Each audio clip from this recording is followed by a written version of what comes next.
Welcome back to Good Morning Boss, and of course, happy holidays sa ating lahat. Siyempre, ubus na ba ang ating mga Christmas bonus at wala na tayong pang medianoche? Kailangan natin matuto ng diskarte kung paano nga ba natin masisave ang lahat ng mga pera na pumapasok sa atin. Kaya ngayong umaga mga boss, makakasama natin ang isang consultant mula sa Fit for Wealth. Walang iba kundi si Mr. Jake Lingan. Good morning, Sir Jake. Magandang umaga, Jules. Okay, thank you for inviting me. Our pleasure. Okay, so happy holidays, sir. Happy holidays. Okay, so December 26 na ngayon kakatapos ng Christmas Day, yung Christmas bonus pumasok na. Paano nga ba yung dapat na pag-save ng Christmas bonus or even any other money? Okay.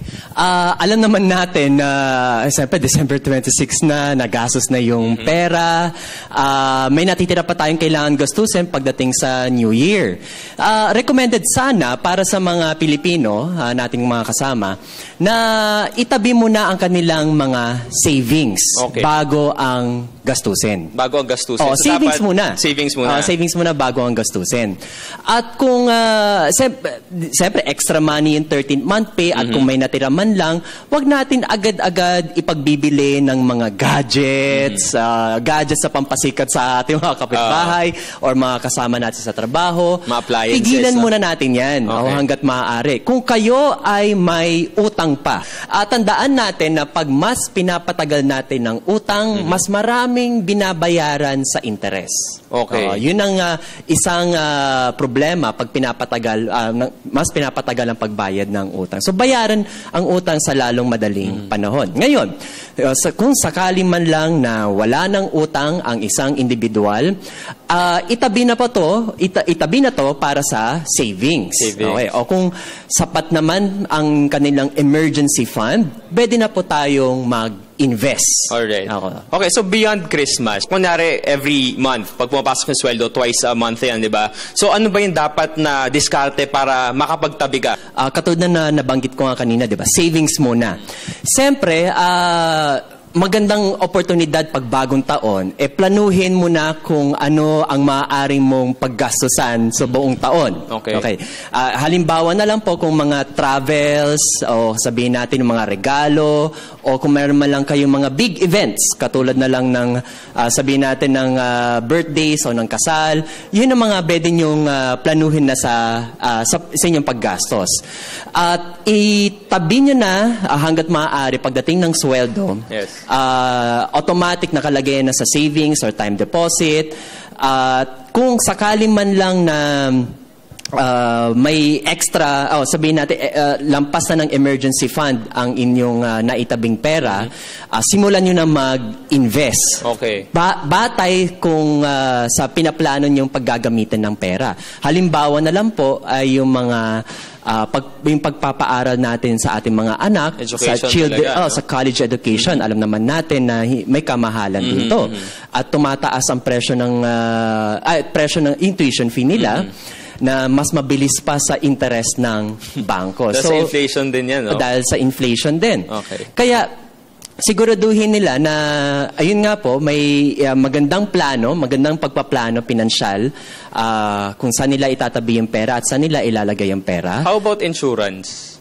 Insurance, siyempre, ang purpose ng insurance is to protect o protektahan ang income ng pamilya kung sakali ang breadwinner ay mawala. Kasi in English, if they were taken para out lang may security from the picture. Lang, diba? May security. Oo. So, isa rin po yun na sa mga investment vehicles na kailangan pagtuunan ng pansin ng isang Pilipino. Hindi lang lagi pagpapalago ng pera. Yes. Kailangan din nilang mag-invest sa mga insurances para maprotektahan ang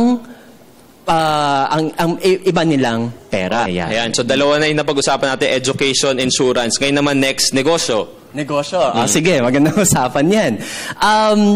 Alam natin na pag halos lahat ng bawat Pilipino gusto magkaroon ng sarili nilang negosyo. Pero kadalasan kasi ang mindset ng mga Pilipino pagiging empleyado pa lamang. Kasi kung tutuusin nga, nung tayo ay nasa kabataan pa lamang, tayo ay ang pinapamukha sa atin lagi, mag-aral ng mabuti, magkaroon ng magandang grado sa pag-aaral, magkaroon ng trabaho, umakyat ng magandang posisyon sa So trabaho. talagang Employer mindset lang talaga. Pero employee. employee mindset lang talaga. So kaya pag nag-isip sila ng negosyo, kadalasan sila ay takot. Nasa comfort zone sila eh. Ngayon, alam naman natin may mga negosyo na nagsasara. Kung tutuusin nga, out of 100 businesses nung tinayo 5 years ago, humigit kumulang na lang ng mga 20% na lang nag-survive ngayon. Ganun kataas ang mortality ng isang negosyo. Pero para tumaas ang probabilidad na mag-survive ang negosyo, kailangan magplano. Speaking of planning, ano ba yung kumbaga yung best na field ngayon or industry kapag magnenegosyo ka? Is it food, wellness, ano ba ngayon? Okay. Hindi natin masabi yan. Ang lagi ko lang pero sagot yan. May trend ba ngayon? Consumers. Food din is also a good opportunity. But there are napakaraming oportunidad ang lumalabas ngayon. Halimbawa na lang events. Mga wedding events, event planning, tumataas ang demand niyan, di ba? Tumataas ang demand ng tumataas ang populasyon, maraming kinakasal. Yes. So, yun ang mga isa sa mga oportunidad na tumataas. Sa pagnenegosyo, lagi natin tandaan, iwasan po natin ang maging gaya-gaya. Hindi porket gumana sa iba, gagana din sa iyo, di ba? Sa halimbawa na lang, kung ang kapitbahay mo nagtayo ng water refilling station, naging maganda ang takbo ng negosyo, tapos gumaya ka, baka pareho pa kayong mawala ng customer kasi naghati pa kayo ng customer. So, hindi porket gumana sa isa, gagana din sa iyo. Alright, mga boss, ang pwede natin pag-investan ngayong 2015, education, siyempre sa insurance at sa negosyo. Final message, sir. Alam natin pagdating ng bagong taon, very much excited tayo na magkaroon ng something new. Magkaroon ng bago, okay? Ito ang magandang oportunidad para magplano para sa kinabukasan, mas lalo na po sa ating pagretiro, at sa pagpapaaral sa ating mga anak pagdating sa kolehiyo. Okay. So, kumbaga, think long-term nga. Think long-term. Wag lang po lagi ang short-term gratification. Alright. Okay, maraming salamat. Muli nakasama natin ngayong umaga ang consultant mula sa Fit for Wealth. Walang iba kundi si Jake Lingan. Thank you so much and happy holidays.